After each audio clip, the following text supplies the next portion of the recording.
আমি সব জায়গায় জিজ্ঞাসা করি, বলেন তো ভাই, কোরআন শুনলে লাভ আছে না নাই? লাভ আছে। এই লাভটা কি কম না বেশি? এই যে বেশি বলতেছি, লাভ আছে বলছি, এইটা কি আমরা বুঝে বলছি নাকি না বুঝে? বুঝে। অনেকেই আমাদের মধ্যে বুঝে, অনেকে না বুঝে, অনেকে আবেগে, অনেকে মোটামুটি কিছু জেনে, কিন্তু কোনোটাই আমাদের কাছে পরিষ্কার নয়। অথচ কোরআন শুনলে যে লাভ হয়, আল্লাহ রাব্বুল আলামিন কোরআনুল কারীমের মধ্যেই এটা বলেছেন। সুবহানাল্লাহ। আল্লাহ রাব্বুল আলামিন বলছেন, কোরআন শুনলে আপনার আমার জন্য কি লাভ হবে, আগে অন্তর দিয়ে এটা অনুভব করে নিতে হবে। আল্লাহ রাব্বুল আমিন বলছেন, রাসূল আপনি আপনার উম্মতকে জানায় দিয়ে রাখেন, কিয়ামত পর্যন্ত অনাগত উম্মতের জন্য বলে দেওয়া হলো, কোরআন এমনি এমনি তাদের কাছে আসে নাই। যারা কোরআনের কাছে আসবে, কোরআনকে গ্রহণ করবে, আল্লাহ কমসে কম তাদেরকে 4টা নিয়ামত দিয়ে ধন্য করবে। আল্লাহ রাব্বুল আমিন বলছেন, রাসূল আপনি বলেন, ইয়া আইয়ুহান নাস قد جاءتكم موعظة من ربكم وشفاء لما في الصدور। আমার আল্লাহ বলছেন, তোমরা যারা কোরআনের কাছে আসলে, আমি আল্লাহ রাব্বুল আমিন তাদেরকে মুখাতেব করে বললাম, তাদেরকে আমি কোনো গোষ্ঠীর মধ্যে আবদ্ধ করলাম না, তাদেরকে আমি ইয়া আইয়ুহান নাস বললাম। আল্লাহ এই মানুষকে অন্যত্র ইয়া আইয়ুহাল ইনসান বলেছেন। আরবি যারা জানেন তারা জানেন, এই ইনসান শব্দটা মৌলিক 2টা জায়গার থেকে উদ্ভূত। হয়তো বা এটা নিসিয়ান থেকে, তাহলে হবে এই মানুষ মানে ভুলে ভরা। আর এইটা যদি উনাসুন থেকে আসে, হামজা নুন সিন দিয়া, তাহলে এর অর্থ হবে ভালোবাসায় ভরা। যেই মানুষ ভুলো মনা আবার ভালোবাসায় ভরা।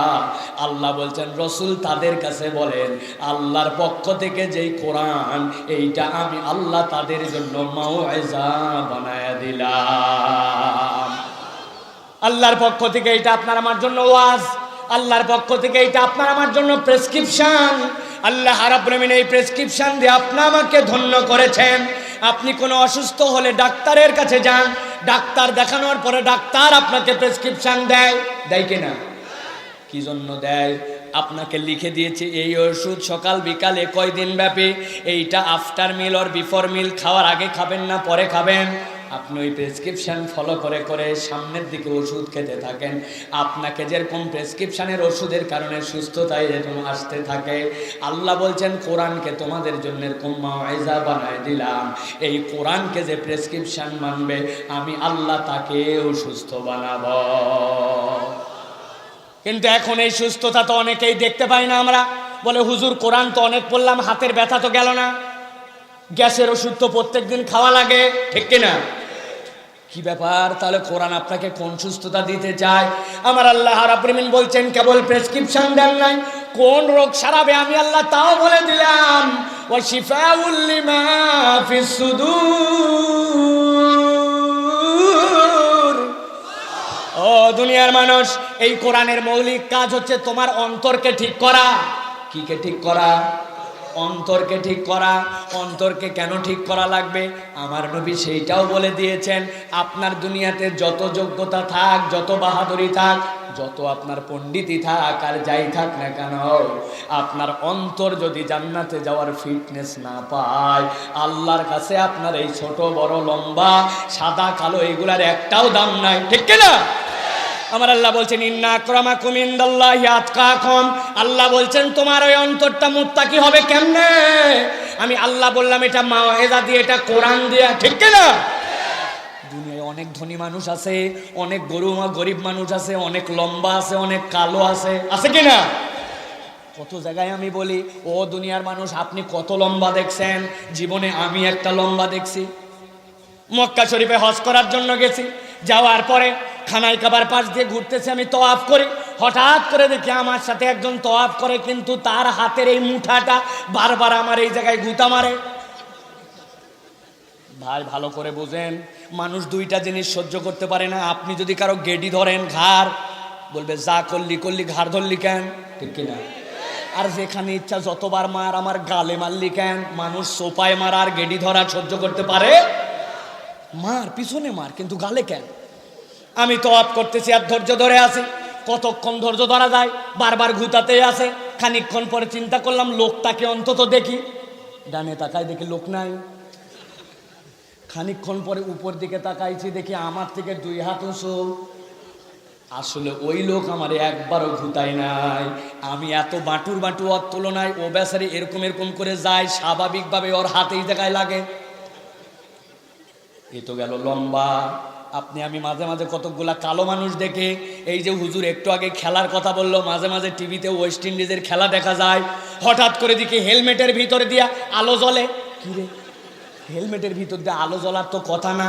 খানিকক্ষণ পর খেয়াল করে দেখি ওই ব্যাটারি মুখের মধ্যে চুইনগাম দিয়ে চিবাই, যখন দাঁত বের করে তখন জল জল, বাকি সময় অন্ধকার।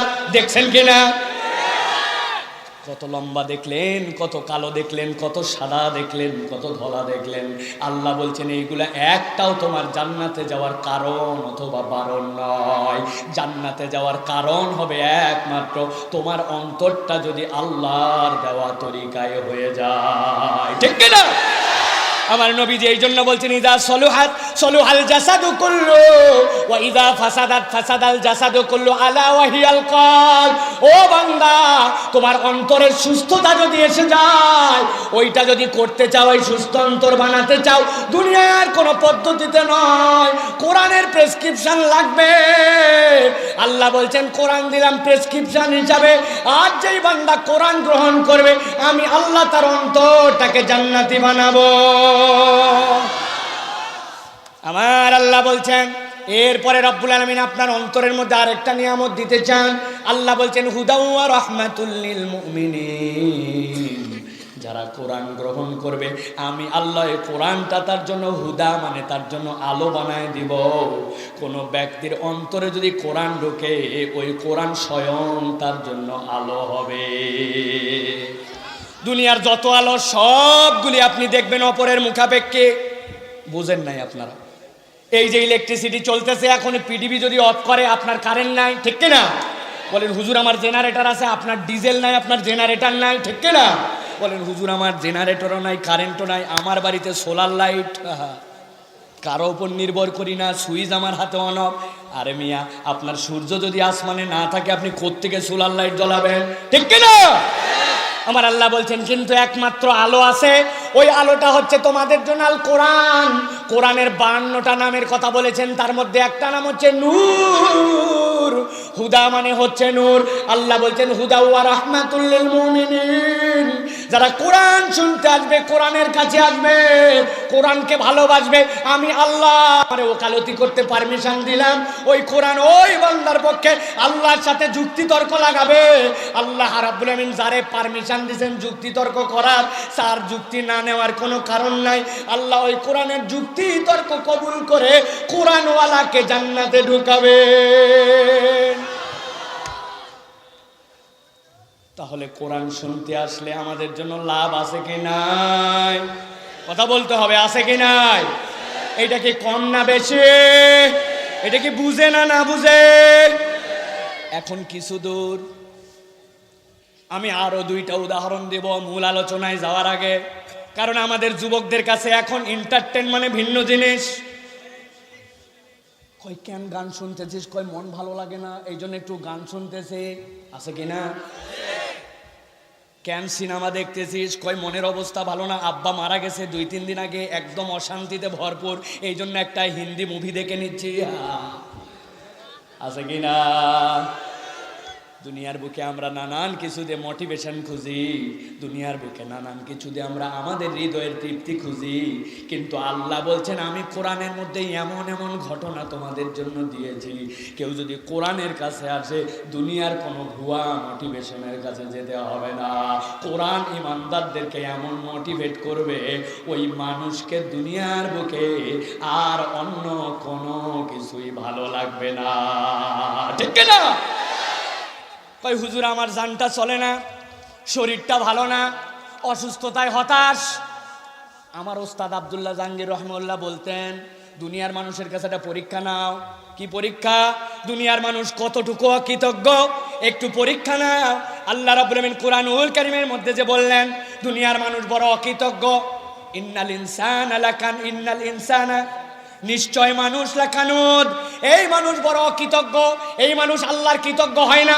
বলেন হুজুর আপনার কথার সাথে একমত না, আমি কৃতজ্ঞ। পরীক্ষা হোক হোক, বলেন পরীক্ষা হোক। সবার কাছে পরীক্ষা দিলাম, একটু মনে করার চেষ্টা করেন তো, দুনিয়ার বুকে আল্লাহ আপনাকে কি কি নিয়ামত দিছে?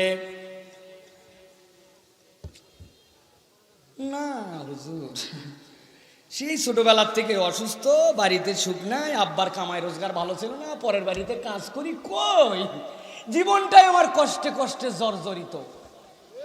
আছে কিনা? যদি খালি একবার বলে আল্লাহর নিয়ামত খোঁজো, খুঁজে পায় না বাঙালি। আর যদি বলে তোমার জীবনে না পাওয়া কি আর, ছোটবেলার থেকে ঠিক মতো খাইতে পারি নাই, আব্বা ঠিক মতো শাসন করে নাই, ওই জন্য মানুষ হতে পারি নাই, ঠিক মতো কামাই রুজি নাই, চাকরি বাকরি আমার যে অবস্থা ভালো না, জমি জমার নাই, বাচ্চা কাচ্চা কথা শোনে না, বউ যেটা হয়েছে পরে চিন্তা করছে এটা আবেগে বিয়ে করে ফেলছে, এরপরে আরো সুন্দরী পাইতাম। উনার জীবনে খালি নাই নাই নাই নাই, তালিকার কোনো শেষ নাই, কিন্তু কি পাইলো তার কোনো হিসাব নাই, ঠিক কিনা? আমি আপনার কাছে ক্ষুদ্র একটা উদাহরণ দেই, ভালো করে খেয়াল করেন। আমি কিন্তু মূল আলোচনা এখনো ঢুকি নাই, আগে একটুখানি মাথাটা ঠান্ডা করেন আগে।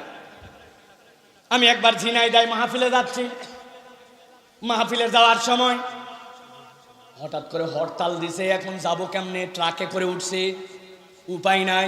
এখন ট্রাকের মধ্যে আমরা 10-12 জন, ট্রাক যাচ্ছে ওই পাটুরিয়া ঘাটের ওই পার থেকে ঝিনাইদহ।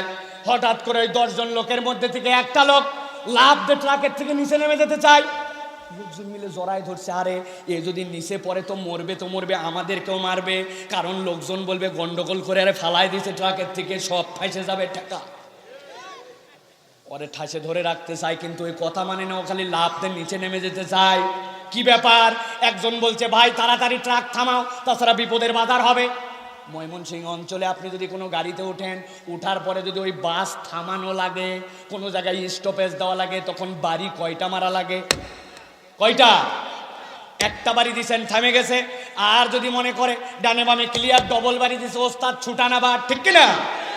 এখন এটা তো বাসের ভিতরের ঘটনা, আমরা তো আছি ট্রাকে, ট্রাকের সামনের কেবিনে ড্রাইভার, পিছনে আমরা।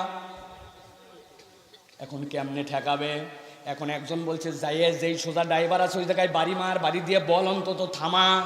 ওই গেছে উত্তেজিত হয়ে, এই লোক তো লাভ দিতে চায়, যাই ট্রাকের ড্রাইভারের মাথা বরাবর যে বাড়ি দিচ্ছে, এই ওস্তাদ থামা, এই ওস্তাদ থামা। ও তো ডবল বাড়ি শুনছে, থামা শোনে নাই। ও চিন্তা করছে ফাঁকা রাস্তা, ভাড়া নিছি ডবল, লোক 10 জন, যাওয়া বোধহয় আসতে হচ্ছে। আগে যাওয়া আসতে যাচ্ছিল, এখন ডবল। লোকজন বলতেছে ভাই লোকের হয়েছে কি? একজন বলে হুজুরে পাগল হয়ে গেছে, পা তো লম্বা। আমি বললাম কি আর কি মারতেছেন, পা লম্বা? কই হুজুর আপনি তো আর কি মারতেছেন, এই লোকের স্ক্রু ঢিল হয়েছে। আমি বললাম জীবনে কোনো মানুষের স্ক্রু দেখি নাই, কোথায় এটার? ওই হুজুর আপনি কোনো জায়গায় তো মজা করতে ছাড়েন না। প্রিয় ভাই আমি কিন্তু বুঝতে পারছি, ভালো করে বোঝেন। জামা কাপড় পরা, আপনার আমার মতো নাক, আপনার আমার মতো হাত, আপনার আমার মতোই তার দেখতে, কিন্তু ব্রেনের কোনো একটা সূক্ষ্ম তার হয়তো একটু শুকায়া যায়, রক্তটা ঠিক মতো সেখানে সাপ্লাই হয় না। এই জন্য হাত পা চোখ কান নখ সব থাকার পরেও ওই মানুষকে মানুষ মানুষ বলে না, মানুষ তাকে পাগল বলে, ঠিক না? আপনার আমার অনেক কিছু নাই, দুনিয়ায় অনেক কিছু না পাওয়া আছে, আমাদের অনেক অপূর্ণতা আছে, কিন্তু কারো বাপের বেটার সাহস নাই আপনাকে আমাকে পাগল বলবে, ঠিক কিনা? আল্লাহ আমাকে সুস্থতার জিন্দেগি দিয়েছেন, আর কি চান আপনি? আমার আল্লাহ বলতেছেন এই জন্য তোমাদেরকে বললাম লা ইন শাকারতুম লা আযীদান্নাকুম। আলোচনা তো অন্যদিকে চলে যাবে, এই আয়াত উম্মতে মুহাম্মাদির জন্য নয়। আলেম ওলামার কাছে শুনবেন আপনারা, এই আয়াতে কারিমা মুসা আলাইহিস সালামের জন্য। সংক্ষেপে বলি, মুসা আলাইহিস সালামের কওমের বিপদ অনেকগুলা গেল, সর্বশেষ ফেরাউন বলল না আর ঠেকায় রাখা যাবে না, এবার সমূলে তারা দাও। সবগুলা তারা দিছে, দেওয়ার পরে সাগরের পারে বাড়ি দিলেন, 12টা রাস্তা হলো, ওই পারে পার হয়ে গেল। এই পারে ছিল ফেরাউনের দল, সামনে ছিল নদী, মধ্যে পিষে শেষ হয়ে যেত। আমার আল্লাহ তাদেরকে রাস্তা বানায় ওই পারে পার করলেন। এরপরেও মুসার কওম পিছন দিকে ফিরে এমন ঘাড় তারা বনি ইসরাইল বলে রাস্তা তো খোলাই আছে, ফেরাউন যদি পার হয়। মুসা আলাইহিস সালাম বলেন চুপ চুপ, কথা বলবে না, চুপ। নামলো ফেরাউন, তাদেরকে ভাষায় দেওয়া হলো, সবাই জানি আমরা ডুবে চলে গেল। আল্লাহ রাব্বুল আলামিন ওই পারে যখন বনি ইসরাইল, তাদেরকে আল্লাহ বললেন তোমাদের দাসত্বের জীবন মুক্ত দিলাম, 40 বছর উল্টা পাল্টা ঘুরছে, এখান থেকে বের করলাম, ফেরাউনের কবল থেকে মুক্ত করলাম, তোমাদেরকে প্রশাসনিকভাবে এখন ক্ষমতাধর বানায় দিলাম। আমি আল্লাহ আজকের দিনে তোমাদেরকে বললাম এত নিয়ামত তোমাদেরকে দিলাম, এই নিয়ামতের কৃতজ্ঞ যদি হও আমি আল্লাহ বাড়াবো, আর যদি কিয়ামতের অস্বীকার করো আমি আল্লাহ তোমাদেরকে শেষ করে দিব। আল্লাহ ওই আয়াত উম্মতে মুহাম্মাদের জন্য কোরআনে এমনি এমনি আনেন নাই। আপনার আমার জীবনে হতাশা, দুর্যোগ, আপনার আমার জীবনের অপূর্ণতা, হাজার কিছু পাওয়ার পরেও মনে শান্তি নাই, তার একমাত্র কারণ আমরা প্রকৃত আল্লাহর শাকের বান্দা হতে পারি না। ঠিক না? এখন বলবেন হুজুর শাকের বান্দা হতে চাই কোথা থেকে? আল্লাহ কোরআনের ব্যাপারে বলছেন মাওয়াইজা, মনে আছে তো? দুইটা উদাহরণ দেব, ভালো করে খেয়াল করেন। আপনার আমার অসুস্থতা কত, আপনার আমার কষ্ট কত, আপনার আমার দুঃখ কত। আমার আল্লাহ রাব্বুল আলামিন বলছেন দুনিয়ার মানুষ আইয়ুবের থেকে তোমার বেশি কষ্ট নয়। 18 বছর এমন কষ্টের কষ্ট, এমন বিপর্যয়ের বিপর্যয়, 18 বছর ধরে তার শরীরের মধ্যে অসুস্থতায় চামড়া খুলে যায়, হারায় যায়, কোনোদিন মন খারাপ করেন নাই। হঠাৎ করে একদিন আইয়ুব মন খারাপ করলেন। তার দুইজন বন্ধু ছিল, কথা শুনতেছেন আপনারা? দুইজন বন্ধু, একজন সকালে আসতো আর একজন সন্ধ্যায় আসতো। হঠাৎ করে 18 বছর এই অবস্থায় একদিন দুই বন্ধু বলতেছে আর কতদিন যাব? নিশ্চয় আইয়ুব এমন কোনো একটা পাপ করছে যেই পাপের কারণে আইয়ুবের রোগ ভালো হয় না। দুনিয়ায় কত লোকে তো সুস্থ হলো। হযরত আইয়ুব আলাইহিস সালাম ঘর থেকে কথাটা শুনে ফেলছেন, ঘর থেকে কথাটা শুনে ফেলছেন। শোনার পরে আল্লাহকে বলতেছেন, কাকে? আয় আল্লাহ, একদিন আমি ঘরের মধ্যে ছিলাম, যখন সুস্থ ছিলাম, রাস্তার পাশ দিয়ে দুইজন পথিক হেঁটে যাচ্ছিল। যাওয়ার সময় একজন আরেকজন ঝগড়া করতেছে, কান লাগালাম কি নিয়ে ঝগড়া করে। খানিকক্ষণ পরে দেখি আল্লাহরে নিয়ে কথা কাটাকাটি করে। একজন আল্লাহর ব্যাপারে না বুঝে একটা খারাপ কথা বলল। আই রব্বুল আলামিন, ওই দুইজন চলে গেছে, তাদেরকে চিনি না, তাদের সম্পর্কে আমার কোনো ধারণা নাই, কিন্তু ওই দুইজন যখন চলে গেল, একজন আল্লাহর ব্যাপারে বাজে কথা বলেছে, আমার হৃদয়ে কষ্ট লাগছিল। ওই অপরিচিত মানুষের পক্ষ থেকে আল্লাহ তুমি যেন তারে মাফ করে দাও, এই জন্য আমি আইয়ুব তার হয়ে দান করছিলাম। আর আমার বন্ধুরা বলে কি আমার অপরাধ, যে অপরাধে নাকি আমার অসুখ। হযরত আইয়ুব আলাইহিস সালামের হাত ধরে ধরে তার স্ত্রী নিয়ে আসছেন বাথরুমের সামনে, নিয়ে যায় বাথরুমের মধ্যে ঢুকায় দিয়েছেন। হাঁটতে পারেন না, আইয়ুব আলাইহিস সালামকে আবার ধরে নিয়ে আসতে হবে। আল্লাহ রাব্বুল আলামিন আইয়ুব আলাইহিস সালামের মনের এই কষ্ট, যেটা আল্লাহর কাছে তার একটা আমলের নজির পেশ করছেন। বাথরুম থেকে বের হওয়ার সাথে সাথে আল্লাহ তাকে বললেন, উরকুদ বিরিজলিকা হাযা মুগতাসালুম বারিদুন ওয়া শারাব। হ্যাঁ আইয়ুব, তোমার পায়ের গোড়ালি দিয়ে জায়গায় একটা বাড়ি দাও। আইয়ুব আলাইহিস সালাম সাথে সাথে বাড়ি দিয়েছেন। দেওয়ার সাথে সাথে আল্লাহ একটা ঠান্ডা আর একটা সুন্দর পানি বের করেছেন। বলে আইয়ুব একবার খালি মাথার উপর দিয়ে ঢেলে দেন। একবার মাথার উপর দিয়ে ঢালছেন। আল্লাহর নবী সাল্লাল্লাহু আলাইহি সাল্লাম পৃথিবীর সবচেয়ে সুন্দর, এরপরে সবচেয়ে সুন্দর পয়গম্বর ইউসুফ, তারপরে আল্লাহ যাকে সবচেয়ে সৌন্দর্য দিয়েছিলেন, ওই পানিটা মাথায় দেওয়ার পরে তিনি ছিলেন নবী আইয়ুব। সুবহানাল্লাহ। স্ত্রী বসে আছে, আমার স্বামী আসবে, ঘরে নিয়ে যাব, আসে না আসে না আসে না। হঠাৎ করে দেখে একজন সুস্ত্রী, দেখার মতো, গায়ের রং অতুলনীয়, অসাধারণ। দেখে বলতেছে, ভাই আপনার মতোই আমার স্বামীটা ছিলেন, যখন সুস্থ ছিলেন তিনি দেখতে প্রায় একই রকম। এই দিক দিয়ে আপনি কোনো একটা অসুস্থ মানুষকে যাইতে দেখছেন কিনা? আইয়ুব আলাইহিস সালাম বলছেন, ও বউ, আমি সেই আইয়ুব, আমার আল্লাহ আমারে সুস্থ করে দিয়েছে। আমার আল্লাহ রাব্বুল আলামিন বলছেন, ওয়া আইয়ুব ইয নাদা রাব্বাহু আন্নী মাসানি আদ-দুররু ওয়া আনতা আরহামুর রাহিমিন। আপনি তো যত রহম করার তার উপরে রহমান। আল্লাহর কাছে কেবল ডাক দিছে, আল্লাহ রাব্বুল আলামিন ওই বান্দাকে সুস্থতা এমন দেওয়া দিয়েছেন আইয়ুব আলাইহিস সালামের জন্য। আল্লাহ বললেন, কেবল ওইটুকুই নয়, আমি আল্লাহ আপনার সবরের কারণে আরো বাড়ায় দিব। সুবহানাল্লাহ। কোরআনুল কারীমের একটা আয়াত, কয়টা আয়াত? একটা আয়াত, কোরআনে ফাবি আই আলাই রব্বিকুমা তুকাজ্জিবান, আমার কথা ভালো করে বোঝেন। এই আয়াতটা কয়েকবার আসছে কিন্তু পাশাপাশি নয়, একমাত্র আয়াত কোরআনে পাশাপাশি দুইবার আসছে। ইন্নামা আল উসরি ইসরা, ইন্নামা আল উসরি ইসরা। ও দুনিয়ার মানুষ, তুমি যদি একবার ধৈর্য ধরতে পারো, আমি আল্লাহ তোমার জন্য বললাম, আল্লাহর পক্ষ থেকে অবশ্যই কষ্টের পরে তোমার জন্য সুখ আছে, কষ্টের পরে সুখ আছে, আমি আল্লাহ গ্যারান্টার হলাম। সুবহানাল্লাহ। প্রমাণ কি আল্লাহ বলতেছেন? আল্লাহ বলছেন ফাস্তাজাবনা লাহু ফাকাশাফনা মা বিহি মিন দুররিন ওয়া আতাইনাহু আহলাহু ওয়া মিথলাহুম মাআহুম রাহমাতাম মিন ইনদিনা ওয়া যিকরা লিল আবিদিন।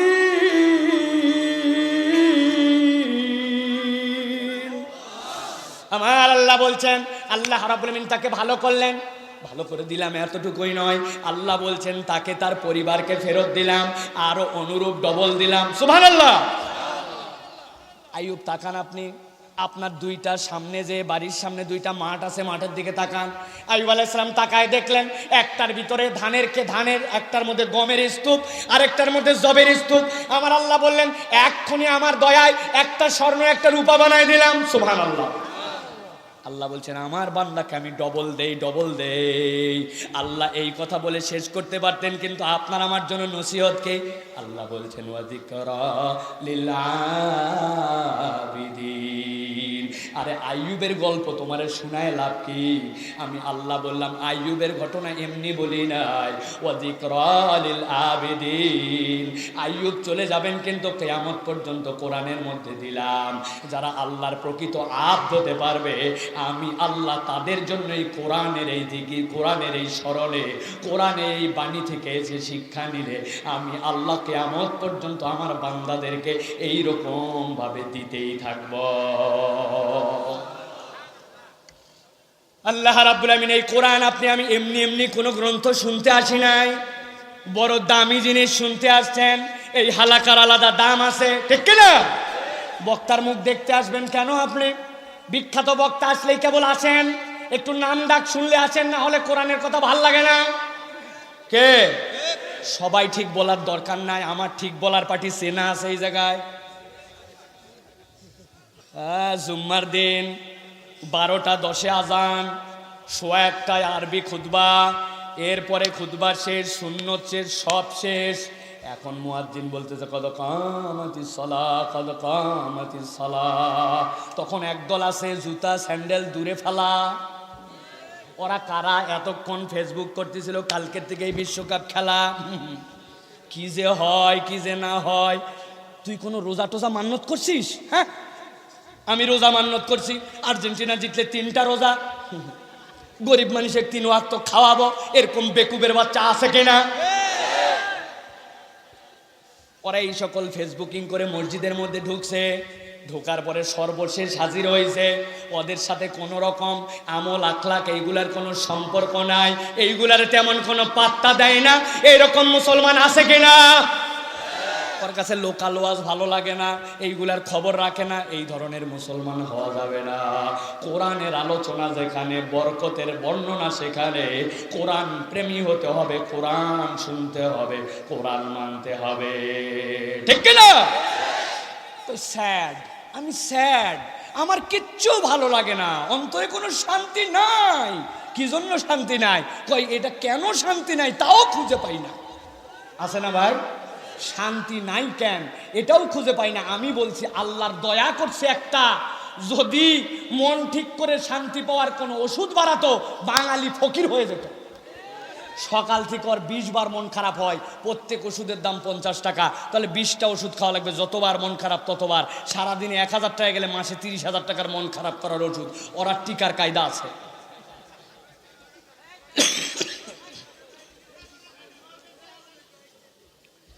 প্রিয় ভাইয়েরা ভালো করে বোঝেন, সর্বশেষ একটা উদাহরণ দিব।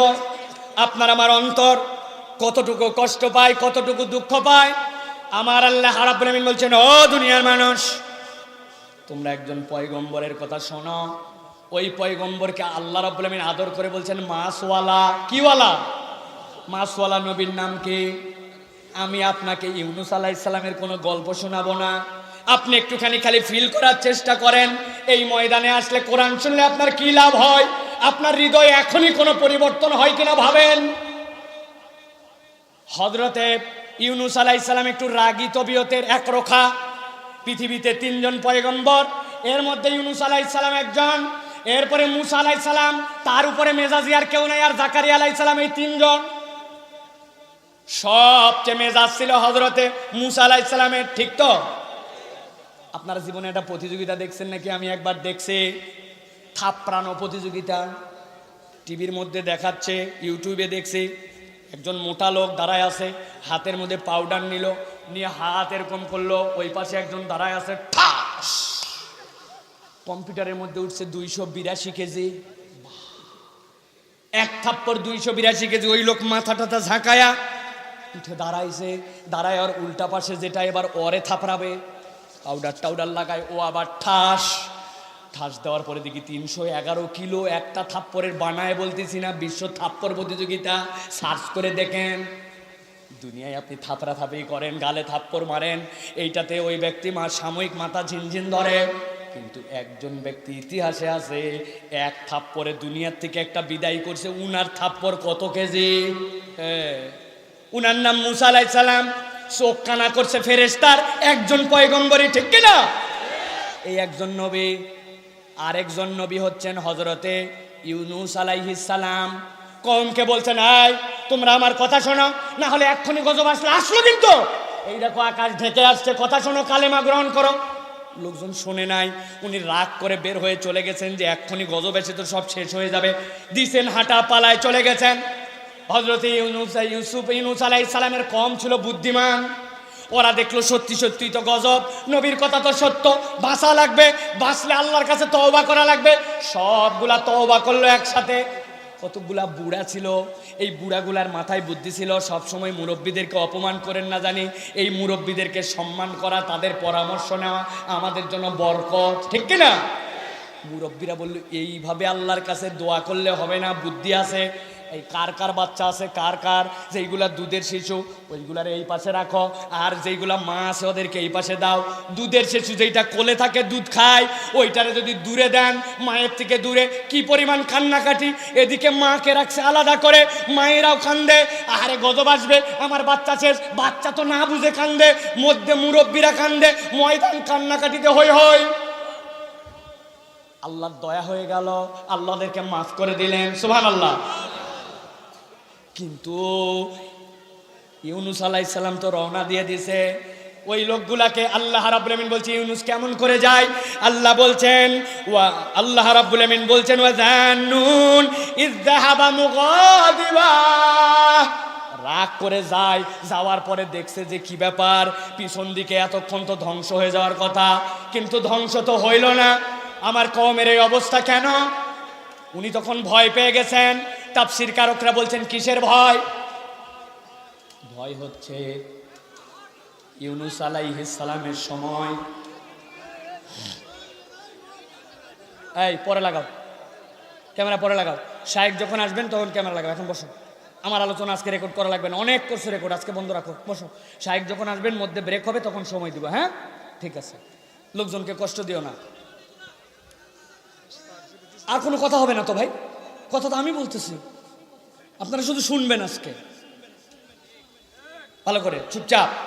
আবার ঠিকের কি আছে, চুপ চুপ একবারে। হযরতে ইউনূস আলাইহিস সালাম, আমারে যদি আপনারা কথা না বলেন পরে আপনাদের কষ্ট, আমার কষ্ট নাই, কারণ আমার ওয়াজ শুরু হয় না, এখন ভূমিকার মধ্যে আছে। ওয়াজ না করে চলে গেলে আপনারা টের পাবেন, আগামী বছর পাবেন না, তারপর বছর পাবেন না। যেখানে একবার যাই পরপর 2 বছর ওখানে যাই না, অতএব আগামী 2 বছর নাই। যা শোনার আজকে শোনেন। ইউনূস আলাইহিস সালাম ভয় পাইছেন কোনটা? ওই কওমের মানুষ যতই খারাপ হোক, তাদের একটা নীতিমালা ছিল, যদি কোনো লোক মিথ্যা বলে প্রমাণ হয়ে যায় তাহলে তাকে হত্যা করে ফেলতে হবে। ইউনূস আলাইহিস সালাম তো আল্লাহ রাব্বুল আমিনের গজব দেখছিলেন, দেখার পরে তো সতর্ক করছেন, তিনি তো মিথ্যা বলেন নাই, কিন্তু গজব আসে নাই। এক বলছে আপনি কি ওয়াজ চালানোর জন্য? জি আমি চালাচ্ছি তো, অনেকক্ষণ চালাও, অনেকক্ষণ। শুধু প্রশ্ন। ঠিক আছে চালাচ্ছি আমি, আর 40 মিনিট আরো বলবো ইনশাআল্লাহ। ঠিক আছে ঠিক আছে, চালানোর জন্য বলছে। ভালো করে খেয়াল করেন। ইউনূস আলাইহিস সালাম ভয় পেলেন যে আমাকে তো মিথ্যা প্রতিপন্ন করে দিবে, আর যদি মৃত্যু পরিপূর্ণ প্রমাণ হয়ে যায় তাহলে হত্যা করে দিবে। অতএব চলে যাব, সংক্ষেপে বলছি, তাড়াহুড়ার কথা।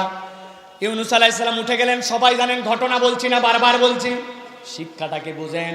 ইউনূস আলাইহিস সালাম নৌকায় উঠলেন। উঠার পরে এখন ওই নৌকা যখন পার হবেন, হঠাৎ করে আকাশের মধ্যে মেঘ ঝড় উঠে গেল। এখন নৌকা ডুবি ডুবি ডুবি ডুবি, নৌকার মাঝি এসে বলতেছে আমাদের নৌকায় যখন এরকম বিপদে পড়ি আমরা একটা কাজ করি। কি কাজ? আমাদের যে কোনো একজনকে নৌকার থেকে আমরা নদীতে ফেলে দেই, আল্লাহ এই ওসিলায় আমাদেরকে বাঁচায় দেয়। এখন ওকে বলছে তুই পর। হ্যাঁ আমি পড়বো মানে? আমার কি অপরাধ? তুই পর। একজন আর একজনের ঠেলে তুই ঝাঁপ দে, তুই ঝাঁপ দে, কেউ ঝাঁপ দিবে না। দিবে না কে? বুদ্ধি কি এখন লটারি করা? তবে ওই জায়গায় কোনো চিটারি হয় নাই। অনেক সময় চিটারির লটারি হয়। ছোটবেলায় আমরা বন্ধুরা মিলে, আমাদের একটা মোটা দোস্ত ছিল, ভালো খেলতে পারে না, কিন্তু আমরা 7 জন খুব ভালো খেলি। এখন মাদ্রাসার থেকে আমাদেরকে হোমওয়ার্ক দিছে, খাতার মধ্যে এটা লেখা লাগবে টিফিনের পরেই জমা। আমাদের লেখা নাই। একজনের দায়িত্ব দিতে, দোস্ত আমরা খেলবো এই 30 মিনিট, আর তুই হচ্ছে এইটা সুন্দর করে আমাদের সবার হাতের কাজ করবি। বলে বললে হবে নাকি, আমিও খেলবো। ওই ঠিক আছে লটারি করা হোক, যার নাম উঠবে সেই তাহলে খাতা লিখবে। আল্লাহর কি কাম, লটারি করার পরে দেখা গেছে ওই মোটা যেটা ওটার নামই উঠছে। লোকজন বলছে কি রে, যারে চাইছিলাম তার নাম উঠলো কেমনে? ওই বেকুব কোথাকায়, আর কারো নাম ওর মধ্যে থাকলে না উঠবে, 10টা নামই অ। ভালো করে খেয়াল করেন। সবাই মিলে লটারিতে নাম দিল। নাম দেওয়ার পরে হযরত ইউনূস আলাইহিস সালামের নাম উঠে গেছে। ইউনূস আলাইহিস সালামকে ফেলে দিছে। ভালো করে বোঝেন, আকাশের মধ্যে মেঘ ঝড়। ইউনূস আলাইহিস সালাম নিজেকেও হত্যা করে দিবে মিথ্যাবাদী প্রমাণ হয়ে গেলে, এই জন্য পালাচ্ছেন। এখন আবার ফেলছে সমুদ্রের মধ্যে, নদীর মধ্যে। আল্লাহ রাব্বুল আমিন বললেন, একটা মাছকে নির্দেশ দিলেন, যাও আমার পয়গম্বরকে গিলে ফেলো। আল্লাহ রাব্বুল আমিন কুরআনুল কারীমের মধ্যে বলছেন, ওয়াযান্নুন ইয যাহাবা মুগাদিবান ফাযান্না আল্লান নাকদির আলাইহি ফানাদা ফিজ যুলুমাত আল্লা ইলাহা ইল্লা আনতা সুবহানাকা ইন্নী কুনতু মিনাজ জালিমিন।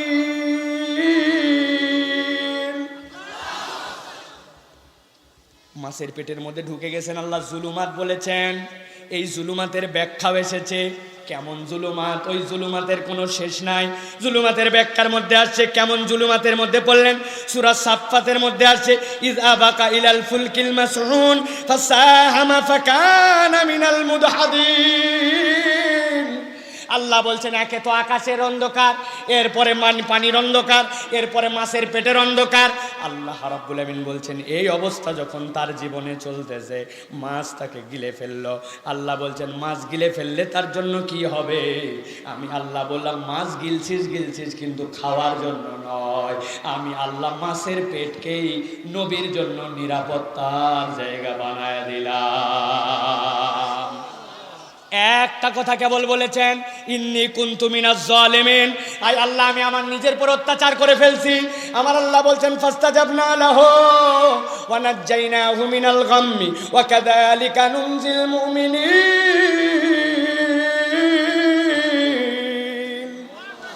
এই আয়াতের মধ্যে বড় শিক্ষা আছে। জানে না এরকম কেউ নাই এই জায়গায়, কিন্তু ভাবে সে এরকম লোকের অভাব আছে। আল্লাহ বলছেন, আমি আমার বান্দাকে মুক্ত করে দিলাম, এইটুক বললেই যথেষ্ট। আল্লাহ রাব্বুল আমিন বলছেন, ফাস্তাজাবনা লাহু, 1 নম্বর তার উত্তর দিলাম। 2 নম্বর ওয়া নাজ্জাইনাহু মিনাল গাম, তার দুশ্চিন্তা মন থেকে দূর করে দিলাম।